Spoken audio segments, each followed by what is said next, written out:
आज की कहानी है उत्तर प्रदेश के लखनऊ के पास एक गांव था। उस गांव में 1 महीने पहले आकर रहने लगा था एक रहस्यमय आदमी। सब उसे प्यार से मटन वाला भैया बुलाते थे, क्योंकि इस गांव में यही आदमी था जो सबसे पहले मटन बेचना शुरू किया। वहां रोज बहुत भीड़ लगती और किसी को नहीं पता था कि आदमी आया कहां से। तो बन गया मेरा टेस्टी टेस्टी मटन। बस 50 में मेरा मटन खाएंगे, फिर देखना कैसे खींचे खींचे आएंगे। किसी को पता भी नहीं चलेगा कि 50 में मैं मटन कैसे देता हूँ। इसी गांव में था सुशांत नाम का आदमी, जो अंडा चावल की एक छोटा ठेला लगाता था। लोग उसका अंडा चावल खूब खाया करते थे। सुनो सुशांत भाई, हम दोनों के लिए एक एक प्लेट अंडा चावल लगा दो। नहीं, मुझे अंडा नहीं खाना। अंडा नहीं खाओगे तो क्या खाओगे? इस गांव में कुछ और मिलता भी तो नहीं है। लगता है तुम्हें कुछ पता ही नहीं है। बहुत दिनों से गांव में एक मटन वाला आया है। लोग कहते हैं उसकी मटन बहुत ही स्वादिष्ट होती है। बात तो तुम सही कह रहे हो भाई। चलो, मुझे भी आज मटन खाने का मन कर रहा है। इतना कहकर और दोनों आदमी वहां से मटन खाने के लिए चले जाते हैं। इधर अंडा वाला सुशांत ये सब देखता रह जाता है। कौन आदमी है जो गांव में मटन बेच रहा है? तो बस मेरे अंडा के दीवाने थे, अब कौन इनको आदत लगा दिया मटन खाने का? मटन वाले भैया का नाम था अंकित। अंकित रोज सुबह से ही अपने मटन का ठेला लगाता था। आज भी वो सुबह सुबह अपना मटन का ठेला लगा लिया था। भैया, आज कल से भी ज्यादा खुशबू आ रही है। अरे आपके लिए तो बनाया हूँ गरम गरम और स्वादिष्ट मटन। लेकिन पता नहीं तुम्हारा मटन जिस दिन ना खाऊं मन बेचैन रहता है। हाँ भैया, मेरे लिए मटन का ग्रेवी और ज्यादा डालना। ठीक है भाई, तुमको जितना खाना है खाओ, कोई परेशानी नहीं है। धीरे धीरे लोग उसके मटन के आदी हो गए थे। दिन में उसका मटन ना खाएं उनको अजीब सा लगने लगता था। इतने सस्ते दाम में भी मटन दे रहा था। कोई कुछ पूछता तो सही से जवाब भी नहीं देता। अरे ओ मटन वाले भैया, तुम इतने सस्ते में मटन कैसे खिलाते हो लोगों को? इतने सस्ते में तो मटन भी नहीं आता। अरे उससे तुमको क्या, तुम मटन खाओ, उसके मजे लो। मटन तो स्वादिष्ट है ना, खाओ तुम। वजह जान के क्या करोगे कहां से आ रहा है। उसके बाद वो सब वहां से खाकर चले जाते हैं। लोग रोज आते थे, मटन खाते थे। भीड़ भी इसी तरह रोज लगाती थी। हर किसी के मन में एक ही सवाल था कि ये आदमी आया कहां से और इतना कम दाम में मटन कैसे दे रहा है। लोग चाहकर भी उसके मटन बिना खाए रह नहीं पा रहे थे। थोड़ी देर बाद जब ग्राहक आना थोड़े कम हुए, एक गांव वाले तो मेरा दिमाग ही खा लेते हैं। इतना किचकिच करते हैं। ग्रेवी ज्यादा चाहिए, किसी को मटन के पीस ज्यादा चाहिए। एक तो इतने कम में दो, ऊपर से और मानते हैं। कुछ दिन और मेरा मकसद पूरा होते ही मैं यहाँ से चला जाऊंगा। लेकिन ये सब दूर से अंडा वाला सुशांत सुन रहा था। इंसान भी सच में पड़ गया कि आखिर ये सब क्या बोल रहा है। कुछ लोग ऐसे ही पास की दुकान में भीड़ जमाए हुए बैठे हुए थे। लेकिन मुझे एक बात समझ नहीं आता भाई, ये जो मटन वाला है इतना कम दाम में मटन कैसे दे रहा है? इतने में तो मटन का मांस भी नहीं आता। भाई पता नहीं कहाँ खजाना गाड़ रखा है। तुम लोग जो सोच रहे हो ना, शायद उससे भी आगे कुछ और बात है। क्या हुआ भाई? भाई मैं अभी आ रहा था ना, तो अपने कानों से सुना। मटन वाला तुम लोगों के सामने बड़े प्यार से बात करता है। जैसे ही कोई नहीं था तो बोल रहा था, ये गांव वाले मुझे मांग मांग कर परेशान कर देते हैं। उसे दे और उसके बाद मैं अपना मकसद पूरा करके चला जाऊंगा। ऐसे ही बोल रहा था। क्या सच में? मैं झूठ बोलकर क्या करूंगा? तुम लोग ही देखो, उसके मटन खाए बिना तुम लोगों का मन बेचैन होने लगता है। बिना उसके मटन खाए तो लोग रह नहीं पाते। हाँ भाई, ये तो कुछ और ही मामला लग रहा है। बिना खाए तो मेरा भी मन अच्छा नहीं लगता। गांव के लोग आपस में बात करने लग गए थे। पहले तो लोग यही बात करते थे कि 50 रुपए में मटन कैसे खिलाता है। अब लोग ये भी बात करने लग गए हैं कि सुपर से जो दिखता है वो ऐसे ही अंदर है या कुछ और मामला है। सुशांत को उसे रात नींद नहीं आई और दिमाग में हमेशा उसे मटन वाला ही गुम रहा था। आखिर क्या राज है इस मटन वाले का? सामने से तो बताएगा नहीं, मुझे खुद ही पता करना पड़ेगा। अगर मैं पता कर लिया तो इस गांव का सबसे अमीर आदमी बन जाऊंगा।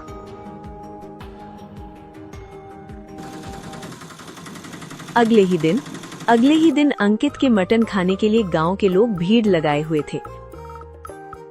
भैया मेरे लिए प्लेट जल्दी लगा दो, घर में मेहमान आए हुए हैं। भैया आपका खाना ना खाऊं तो मुझे तो नींद ही नहीं आती। और मेरे मटन में थोड़ी मिर्ची ज्यादा डालना। हाँ भाई, तुम लोग आ गए, मुझे सबका याद है।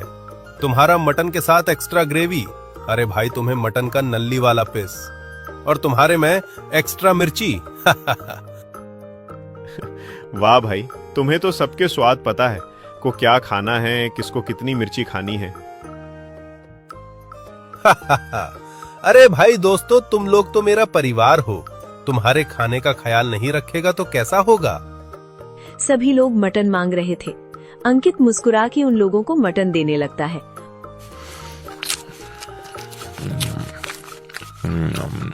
और वहीं कुछ दूर में 2-3 औरतें आपस में बात कर रही थी, जिसमें से साक्षी नाम की औरत रहती है।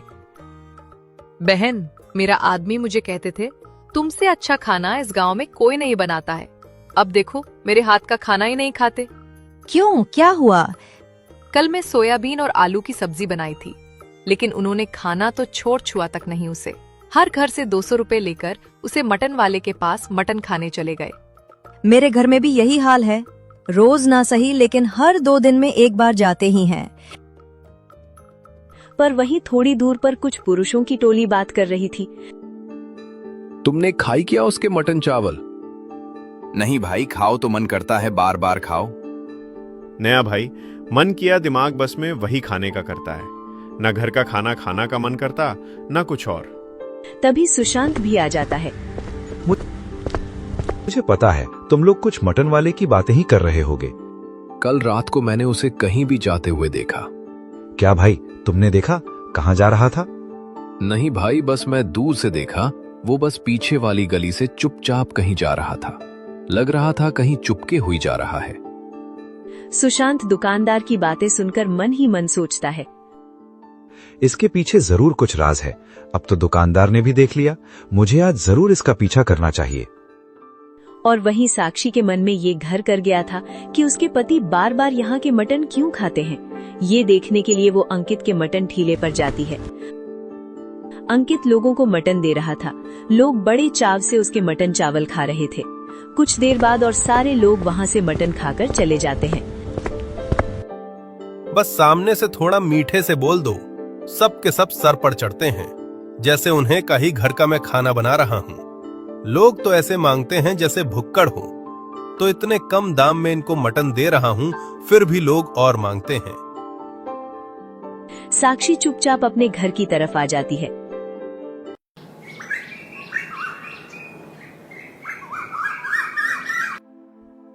अजी सुनते हो जी, मैं भी उसे मटन वाले के ठेले के पास गई थी। सामने से ही इतना अच्छा है, पीछे तो लोगों की बुराई करता है। क्या फिर से वही? देखा, दुकान वाला भी बोल रहा था कुछ ना कुछ तो गड़बड़ है इस मटन वाले के साथ। भाई मैं अभी उसे कल रात को करीब 2 होंगे, मैं मेरे बेटे चिंटू का तबीयत खराब हो गया था, उसकी दवाई लेने के लिए डाक के घर गया था। मैंने देखा मटन वाला उतने रात को कहीं से आ रहा था। दिखा सुबह तो उसके जवान पर शक था, अब तो उसके रातों में भी शक होने लगा। गांव के लोग सब सो चुके थे, लेकिन वहीं सुशांत तो तैयारी में था। बस राज रात में खुलता है, आज तो इसका पीछा करके रहूंगा। मटन वाला अपना थैला बंद करके अपने घर की तरफ जाने लगता है और उसके पीछे पीछे सुशांत भी उसका पीछा करने लगता है। सुशांत चुपचाप खिड़की के बाहर से अंकित को देखने लगता है। अंकित जैसे मानो किसी से बात कर रहा हो। ये किससे बात कर रहा होगा? ये तो अकेला रहता है ना। आज तो कमाई अच्छी हुई, लेकिन ये गांव वाले तो परेशान ही कर देते हैं। एक तो इतनी कम में इनको मटन दे रहा हूं, फिर भी इनको शांति नहीं है। घर छोड़ो जल्दी, हमारा मकसद पूरा होने वाला है। ये सब बाहर से सुशांत सुन रहा था और वो अचंभा था कि ये किससे बात कर रही है। थोड़ी देर बाद वो एक बड़ा सा मटन काटने का सामान लेकर आता है। कल तो मुझे देर हो गया, चलो जल्दी करते हैं। आज ही मैं मटन काट कर उसे मसाले के साथ मिला देता हूँ। उसके बाद अचानक अंकित ने एक बड़ा सा कटाना लिया और जैसे वहीं पर कमरे के अंदर किसी को काट दिया। उसके छोटे छोटे मटन के पीस बना लिए। ये सब देखकर सुशांत के पैरों तले जमीन खिसक गई। वो डर के मारे वहां से फटाफट भाग जाता है। अगली सुबह चाय की दुकान पर सुशांत की आवाज भारी थी। पता है, आज रात को मैं उसे मटन वाले के घर गया था। फिर क्या हुआ भाई, बताओ। चुपचाप बात कर रहा था। किससे? पता नहीं, मगर साफ किसी को जवाब दे रहा था। सबसे हैरानी की बात क्या है बताऊं? वो अचानक से किसी से बात किया, उसके बाद एक काटना लेकर किसी को फट से काट दिया। ये सब बातें सुनकर वहां पर खड़े लोग सब चौंक जाते हैं। तो तुम्हारा कहने का मतलब ये हमें किसी जानवर या कुछ अर का मांस खिला है? लेकिन भाइयों, खाने में तो बिल्कुल मटन जैसा ही स्वाद आता है। हाँ, लेकिन मुझे नहीं पता कि वो क्या काट के उसका मांस लिया, लेकिन कुछ तो गड़बड़ है। वरना 50 रुपए में वो इतना सारा मटन कैसे खिलाता है? 50 रुपए में तो कच्चा मांस भी नहीं आता। हाँ, और वो कह रहा था कि हमारा मकसद मैं नहीं भूलूंगा। अब तो मुझे पक्का लग रहा है इस मटन के पीछे कोई सीधी बात नहीं है। मगर कुछ भी कहो, मेरा तो अब उसका मटन खाने का मन ही नहीं कर रहा है। अब बात बहुत आगे निकल चुकी है। अब गांव में लोग सिर्फ इतना नहीं पूछ रहे थे कि अंकित 50 रुपए में भरपेट मटन कैसे खिला देता है। अब उनके मन में डर भी घर कर चुका था। अगर मटन इतना कम में इतना सब मिल रहा था तो उसके पीछे आखिर चल क्या रहा था। अगली शाम ठेला वैसे ही लगा था। भीड़ पहले जैसी थी। अंकित सामने से पहले जैसी मीठी बातें कर रहा था। आओ मेरे भाई लोग, मटन गरम गरम है, शर्माना मत। जितना मन लगे उतना खाना भाई लोग। आज तो मटन बहुत स्वादिष्ट है। मन कर रहा है एक प्लेट और खा जाऊं। मन करे तो उसे नहीं रोकते आप, एक प्लेट और खा लो। वो आदमी एक प्लेट और खाकर वहां से चला जाता है। अब गांव वाले को शक हो गया था, तो सारे गांव वाले सीधा मुखिया से मिलने का फैसला करते हैं और मुखिया के पास जाते हैं।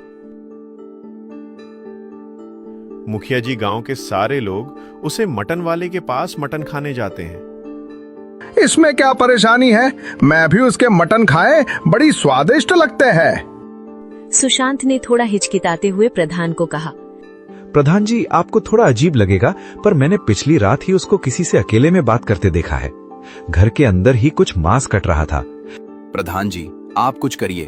पता नहीं वो किस चीज का मांस बेच रहा है। लोग उसके पास खींचे कैसे जा रहे हैं। कुछ तो है उसके मटन में। उनकी सारी बात मुखिया ने सुनी। ठीक है, तुम लोग चिंता मत करो। कल ही मैं किसी को बुलाता हूँ और उसके ठेले की जांच करते हैं। अगले ही दिन प्रधान के साथ गांव के कुछ लोग और साथ में एक फूड इंस्पेक्टर को बुलाया जाता है। जी देखिए, फूड इंस्पेक्टर हूँ। गांव में चर्चा है और साथ वो फैला हुआ है, जिसके कारण हमें साफ साफ जानना है कि खाने में कोई गड़बड़ तो नहीं। जो देखना है देख लीजिए साहब, हमारे खाने में कोई परेशानी नहीं है। इंस्पेक्टर ने कढ़ाई देखी, मसाले देखे, मटन देखा, पकाने का तरीका देखा। फिर उसने थोड़ा खाना चखा, एक और, फिर दूसरा, फिर तीसरा। लोग दिल थाम के इंस्पेक्टर की तरफ देख रहे थे और उसका जवाब सुनने के लिए बेकरार थे। खाना बहुत अच्छा है, साफ सफाई भी ठीक लग रही है। मुझे यहाँ कोई सीधी गड़बड़ नहीं दिख रही। इतना कहकर वो चला गया। मुखिया जी और सब लोग क्या करते हैं, वो लोग भी वहां से चले जाते हैं। लगता है गांव वालों को मुझ पर शक हो गया है और ये मेरा क्या ही बिगाड़ लेंगे। चाय की दुकान पर सब। भाइयों, क्या हुआ? जांच में तो गए थे ना तुम लोग? क्या पता चला उसके खाने में क्या है? क्या बोले भाई? सब लोग गए थे, लेकिन उसके खाने में कुछ मिला नहीं। भाई, मुझे तो लगने लगा है ये सुशांत का अंडा चावल का दुकान जब से बंद हुआ है, वो शायद उसे मटन वाले पर इल्जाम लगा रहा है। लेकिन इतना सब बातें झूठी नहीं हो सकती। सुशांत उन लोगों की बातें सुन रहा था और चुप था। मेरी बातों पर विश्वास ही नहीं, मैं इन लोगों को सबूत लाकर ही दिखाऊंगा। ऐसे ही एक रात दूर कुत्ते भौंक रहे थे। करीब रात के 12 बज रहे होंगे। बुलावा आ गया मुझे, अब जाना पड़ेगा। अंकित मटन वाला चुपके से रात के अंधेरे में कहीं जाने लगता है। बस किसी के नजर ना पड़े। ऐसे भी गांव वालों को मुझ पर शक हो गया ना। जल्दी जाकर सामान लेकर आऊंगा। अंकित चुपचाप दबे पांव तेजी से चलने लगता है और उसे क्या पता था कि गांव के पीछे गांव का चौकीदार उसे देख लेता है। इतना दूर से एक परछाई देखी। जब उसने ठीक से देखा तो उसे अंकित मटन वाला दिखा जो कहीं जा रहा था। अरे ये तो वो मटन वाला है। उसका मटन पूरे गांव में छाया हुआ है। इतनी रात को ये कहाँ जा रहा है? गार्डन कुछ देर तक जाता देखता रहा। सुबह होते ही उसने ये बात गांव के एक आदमी को बता दी। आदमी ने 2 और लोगों को कहा। दोपहर तक बात फैल गई। लोग बातें करने लगे। बात फैलते फैलते सुशांत के कानों में पड़ जाती है। बात अब सर से ऊपर जा चुका है। मुझे इसका राज खोलना ही पड़ेगा। अगली रात सुशांत ने ठान लिया कि अगर मटन फिर कहीं जाएगा तो वो उसके पीछे जाएगा। रात गहरी हुई। अंकित फिर निकला। इस बार सुशांत दूर दूर से उसके पीछे चलता रहा। गांव से बाहर सूखे कुएं के पास एक आदमी खड़ा था। उसके पास एक बोरा रखा था। किसी को पता तो नहीं चला? नहीं पता चला। मैं किसी को पता चलने ही नहीं दूंगा। ना हमारा मकसद कैसे पूरा होगा। ये लो तुम्हारा सामान। आज ज्यादा डाल दिया हूँ। सामान सही से है ना इसके अंदर? हाँ हाँ, जो तुमने बोला था वही है। ठीक है, फिर मैं जा रहा हूँ। कल आऊंगा। इतना कहकर दोनों अपने अपने रास्ते चले जाते हैं। ये सब सुशांत दूर से ही देख रहा होता है। सुबह उसने चौपाल पर आकर सब बता दिया। अब तो मैंने अपनी आंखों से देख लिया। रात में गांव के बाहर किसी आदमी से बोरा लेकर आया है। और दोनों क्या बोल रहे थे? किसी को पता तो नहीं चला। मैं किसी को पता चलने ही नहीं दूंगा। और हमारा मकसद तो याद है ना? अब भी कोई कहेगा कि सब ठीक है? नहीं, अब तो बात बहुत साफ है। बोरे में क्या था ये भी देखा। बोरे के अंदर क्या था ये तो मैं साफ साफ देखा नहीं पाया, लेकिन उस बोरे से खून टपक रहा था। पर ये सबसे परे अंकित अपना मटन का ठेला लगाया हुआ था। जो लोग ये बात को अफवाह मान रहे थे वो लोग उसके पास खाने आ रहे थे। भैया और थोड़ा मटन दो। तुम्हारा मटन है ही इतना स्वादिष्ट। एक बार में मन ही नहीं करता मेरा। हाँ भाई, और लो, ग्रेवी को चावल लो। मन ही मन अंकित सोच रहा था। खाओ खाओ गांव वालों, अब तो कुछ दिन और ही बचे हैं। गांव वाले सुशांत की बातों पर यकीन नहीं कर रहे थे, जिसके कारण उसने रात को चौपाल में गांव के कुछ लोगों को बुलाया। आज तुम लोग मेरे साथ चलो। मैंने जो कहा उसका सबूत दूंगा। अगर तुम लोगों को यकीन ना हुआ, मैं जो तुम कहोगे वो करूंगा। गांव वालों ने सोचा कि सुशांत की आखिरी बार मान लेते हैं। गांव के सभी लोग सुशांत के साथ अंकित के घर पर जाते हैं। रात के कुछ 11-12 बजे होंगे। अंकित किसी से बात कर रहा था। कल ही अमावस है। कल हमारा मकसद पूरा हो जाएगा। उसके बाद अंकित ने एक कटाना निकाला और वहां पास खड़े एक बकरे की उसकी फट से काट दिया और उसके मांस निकाल कर रख दिया। लेकिन कुछ ही देर में बकरा फिर से जिंदा हो जाता है। ये सब देखकर गांव वाले हक्का बक्का हो जाते हैं। गांव वाले जोर जोर से चिल्लाने लगे। अंकित डर के मारे अपने घर से बाहर आ जाता है। अंकित, आपको छुपाने की जरूरत नहीं है। सबको पता चल चुका है। ये सब क्या है? ये बकरा है या असुर है? कितने दिनों से हमको किस चीज का मांस खिला रहे थे? बताओ, आखिर क्या बात है? अंकित घबराते हुए। ये साधारण बकरा नहीं है। ये मुझे मोरका पुलिया के नीचे मिला था। जिस दिन मैंने इसे काटा, अगली सुबह ये फिर जिंदा हो गया और ये बकरा मुझसे बात करने लगा। सुशांत कांपने लगा। अंकित हंसने लगा।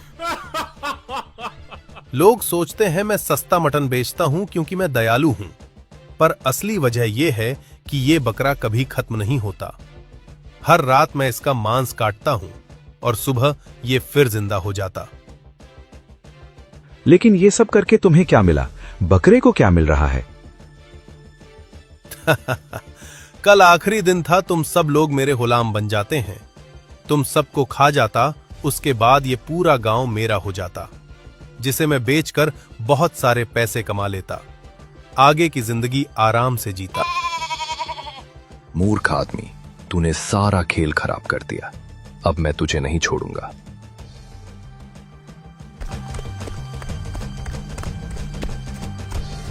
उसके बाद बकरे ने उसे आदमी को दौड़ाई और पास के कुएं में दोनों ही गिर के गायब हो जाते हैं। लोगों ने कुएं के अंदर झांकने की कोशिश की, लेकिन कुएं के अंदर ना ही बकरा था और ना ही अंकित। उसी दिन से कभी ना अंकित दिखाई दिया, ना ही वो बकरा। कुछ ही दिनों बाद सुशांत अपना अंडा चावल का दुकान चलने लगता है। लेकिन कहानी यहीं खत्म नहीं हुई, क्योंकि कई महीनों बाद एक दूसरे गांव में खबर फैली। एक नया आदमी आया है जो सिर्फ 50 रुपए में भरपेट मटन खिलाता है। चलो हम सब वहीं पर चलते हैं।